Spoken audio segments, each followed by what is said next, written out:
What is up, everybody? This is Ryan from the Family of Gamers, and I'm here to bring you episode 2 of Ryan's Roundup. Firstly, I just want to say I am so grateful for the positive feedback from the first one. I really want to bring you guys these on a monthly or like an every other month basis. It is just a way, like, we basically want to make the Family of Gamers really just expand the family, get Fabian involved. I know Andrew's doing his thing, Coach is doing his thing, and this is just a little way to show you, to meet me, know what I'm interested in, just, keep up the content and let you guys know, what I'm doing on the channel. The first episode, we talked a lot about Barons War, and that's where I want to start today. So, as you guys know, I ordered Philip II, who is King Louis's dad and the preceding king. I've been running Louis in Barons War, and it's been great. We're hoping to get you guys a bat rep really soon, and just from building the retinue, painting the retinue, playing the retinue, it was a lot of fun, and I think we're on the cusp of doing a battle report. But I myself, the reason why we picked up the game is I'm such a history buff. So when I saw that they had Philip II, Louis's dad, I was like, I gotta bring the family together.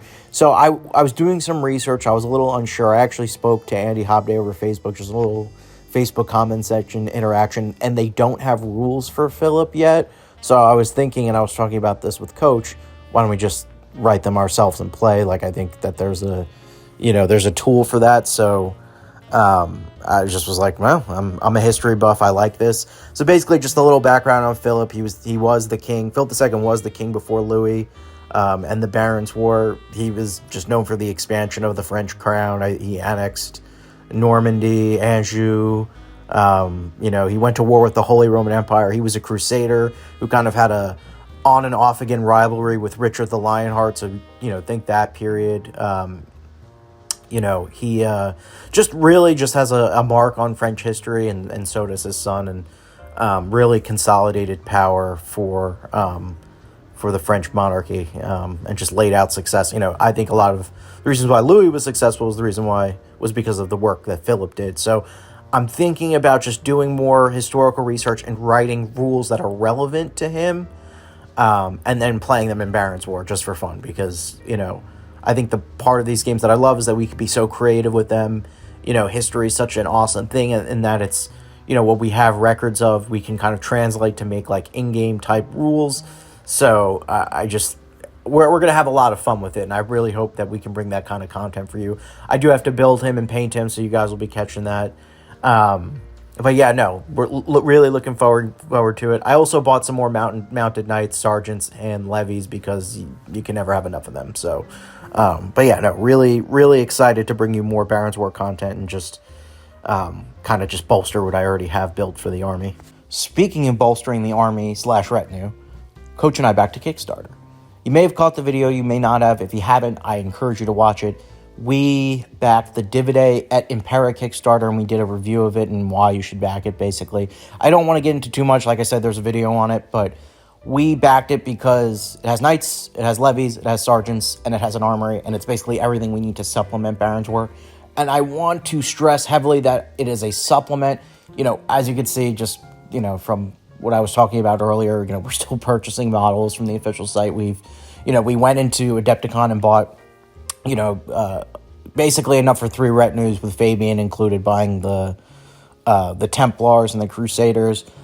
So we really saw this as a good way to supplement. Maybe if we needed one more thing here or there, if we wanted to, get a little creative with the weapons uses. The armory was a big selling point, just because it's like, hey, I want all these guys to have halberds, we can print halberds. Hey, I want these guys to have two-handed swords, we can print two-handed swords. So, or we can even shields included in the armory. So we were just like, this is a good way to supplement what we're doing. We're still, we want to support the game, and the best way to support any game is to buy the models for it. And, we encourage you to do that as well. But it was worth looking at, and it's, honestly, we liked the way they looked.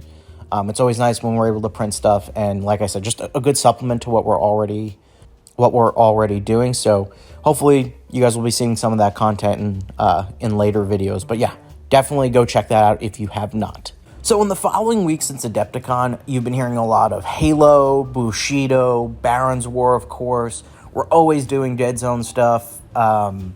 But one game that we did pick up was Drop Zone Commander, and we haven't talked about it that much. Basically, Coach and I demoed it. It's been out for a while. I think Fabian brought it up before going to Adepticon that he wanted to try it, and we really liked it. Like, it was fun. The guy who helped us with the demo was nice, and he saw that we were kind of picking it up as we went along. Interesting concept. I've never really played a game where it's basically like ships dropping guys in, we're going into a building for an objective, we're killing each other, and it's get in, get out. You know what I mean? You're playing the mission. It's a true play the mission. Like, you can wipe an army basically prematurely without, achieving the mission if someone's getting out with the objective. So there's just a lot that goes into it. We really liked it. I've started putting together the Shaltari. I picked them up at Adepticon because I really like them. I just like the look of the models. I like the lore that they're kind of like had a rivalry with the humans, and they kind of introduced the scourge on humanity, so they would fight each other and wipe each other out. But obviously it gets more convoluted than that. But this isn't a lore video. Really like the Shaltari, putting them together. Don't know what I'm going to paint them yet, so if anyone has any ideas, happy to please drop them in the comments. Got to get them put together first. But yeah, no, I know the box art's like reddish, orange, earth tones, but let me know. I want to have fun with this, and if you guys want to see some of that Drop Zone Commander content, definitely let us know. And the final thing we've really been up to is painting our Bushido models. I mean, Coach can tell you he's been going crazy with his, and he's been painting Andrew's goblins, because we all know Andrew doesn't paint. That goes way back. But I picked up the Dissension at last Adepticon. I painted them. I'm starting to paint the blister pack guys that I purchased at this Adepticon. So basically everyone who doesn't come in the Dissension starter pack. Honestly, I think Andrew has played my guys more than I have, but I think, I've been so invested in the Baron's War area that I haven't really given Bushido the attention it deserves. But we're starting to paint. I'm rearing to play. I know Andrew is, and I want to bring you guys in Pat Rep. I think that's the next logical step that we're at. But I know if you caught it during Family of Gamers, the game night video, I painted a guy called Hokibo, who's kind of just the more like the brute of the Dissension. He's just got more health.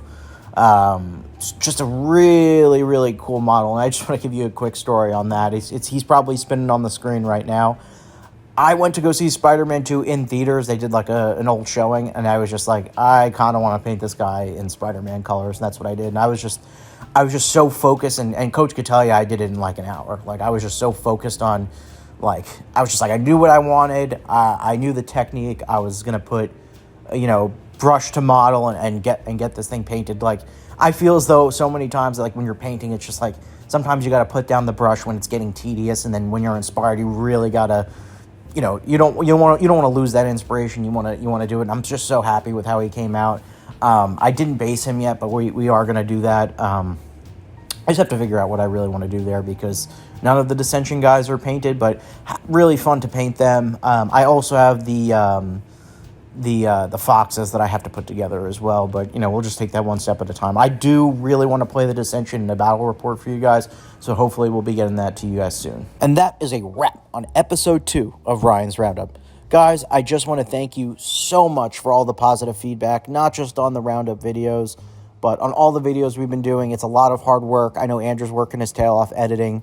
We're giving you guys weekly content, but we really appreciate hearing from you. We love doing this. We love sharing the content, and we hope you guys can watch it, whether you're painting, driving home from work, that you enjoyed the content and you like being a part of the family. If you did like this video, leave it a like, throw it a comment. Definitely let me know what I should paint the Shaltari. If you're not subscribed, subscribe, hit the bell icon. And also, you should see 2 recommendations on the screen for other videos of ours. I'd recommend give either of them a click and just kind of see what we're up to. So with that, I guess I'll see you in the next one.